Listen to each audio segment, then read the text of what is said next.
What's happening, everybody? All right, so we're going to bring to you today some driving impressions of the Falken Azenis FK510 SUV tires. All right, back at it, guys. So why the Falken Azenis? Well, here's the thing. A lot of guys with Hellcats, Mustangs, Camaros, more sporty cars, a lot of those guys, especially if they're modified, are typically looking at a drag radial to run on the street, mainly because it just hooks. And one of the problems with having a whole lot of horsepower is always going to be putting it to the ground. And typically drag radials were really the only way to get that done. But a little bit of a different story with these Falken Azenis tires and with some of the other tires that are in this tires class. Now, what do I mean by class? What I'm talking about is a tire that is a street-oriented tire, not necessarily a drag radial.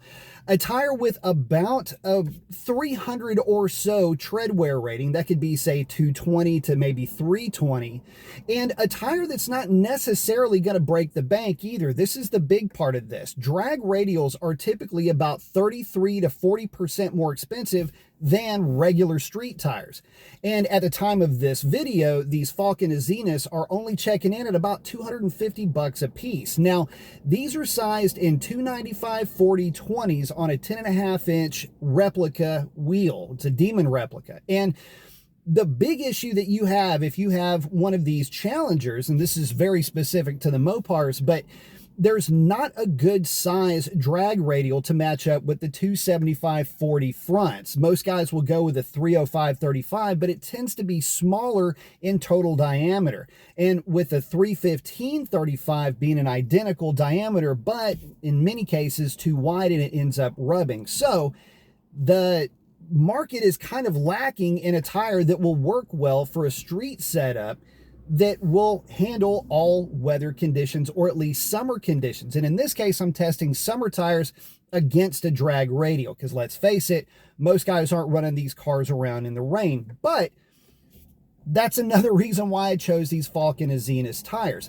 The FK510 is, in every test that I could find, that I looked up, was the absolute best in wet weather performance. Now, my car is more of a fair weather car, so the wet weather performance didn't matter so much. But I figured if I could find a tire that performed extremely well in the wet, how does it do overall? So let's get this thing fired up and take it for a spin. All right, guys, so quick specs on the car before we start really getting into the driving part of this.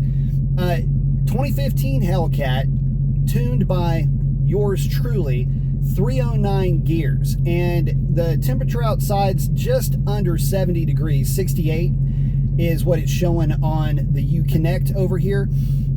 Basically, in these conditions, on a drag strip with a drag pack, for reference, this car would run high 1030s to mid 1040s in the quarter mile at about 133-ish miles per hour. So I just want to give you guys the specs on the car so that you can get a reference as far as what kind of power this thing is putting down. And as far as horsepower goes, to the rear wheels, this car on a Mustang dyno, so a loaded dyno, put down 666 horsepower to the rear wheels, which I thought was pretty cool. On a dyno jet, you're looking at somewhere in the just shy of 700 horsepower, give or take. So where most guys are really worried about the tires that they have on the back of their car, now that we're kind of underway, I can start talking about it. Good timing, right?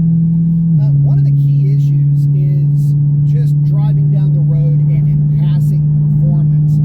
In other words, will the tire hook up on the highway? See, a lot of guys with cars that are modified, supercharged, primarily those guys, need a tire that's going to be able to be safe when they're just simply driving the car as a car. So in typical passing scenarios, what guys have found is that if they did not run a drag radial, they ran the risk of hazing the tires just from a normal passing situation. You get around somebody, rolling to the throttle really hard, next thing you know, the tires would haze as opposed to actually hooking up. So where that will happen primarily is at lower speeds, say around 50 miles per hour. So I'll make a hit for you guys at 50 miles an hour in a passing scenario, and you'll see that these hook pretty well. Oh, well, you went flying to the back.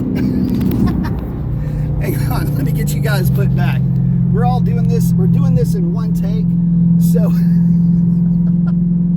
at any rate, I'll have to hold the camera until I can stop and actually put it back on the mount. But yeah, it hooks pretty good. Yes, the car does haze the tires at 50 miles per hour, but it would do that a little bit with the drag radials too, and it wasn't an uncontrollable haze. So that's really good for the guys that are making a considerable amount of power with cars with independent rear suspension, which can also affect how the car will hook. These tires do a really good job. Hang on, let me get this thing put back on the mount. Okay, so back to it. So let me give you another scenario instead of 50 miles an hour where you almost don't even expect the tires to hook up with a car with this kind of power. These did very well, and they were predictable as they were hazing, if you will. But what about from a little bit higher speed? What about from 70 miles an hour, a mile per hour that's a little bit more realistic in terms of what you might expect? Well, we can test that very easily. Passing scenario.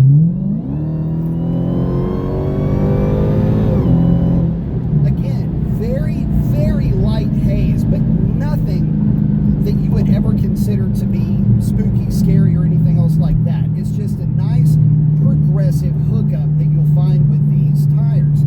And again, these Falken Azenas FK510 SUVs are doing a really good job considering, again, the power level of this particular car and the conditions that we're running around in, which is more or less, if you're into density altitude, if you will, like a 300 or a 500 foot day for a lot of you guys that are in the know with that type of stuff. So what about stability? What about balance and all of that? The tires are great. I mean, without getting into specifics in terms of speed, these tires are very well poised and handle very well, as you would probably expect a good high performance summer tire to perform. And to add to that, these are a fairly high load rating of 110, and they are a Y-rated tire.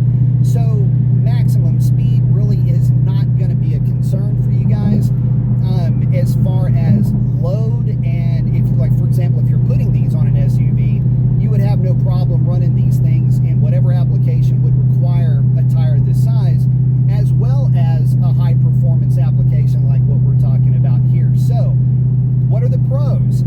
Very inexpensive, the least expensive of the group. Again, checking in at the time of this video of about 250 bucks a piece. And this is in a world where tires like this will typically run, say, anywhere from $300 to $350 and up. These are the least expensive. They have the highest wet weather performance, at least in the reviews that I saw. They perform and hook extremely well. Not exactly drag radial performance levels, but extremely close. Stable at high speeds, and they look the part too. And this is more to the point. Again, on a 10.5 inch wide wheel, the profile of these tires with the sidewall, the width and the aspect ratio match the stock size extremely well, and they get away from that bulge look that you can get with a set of 305s on a 10.5 inch wheel.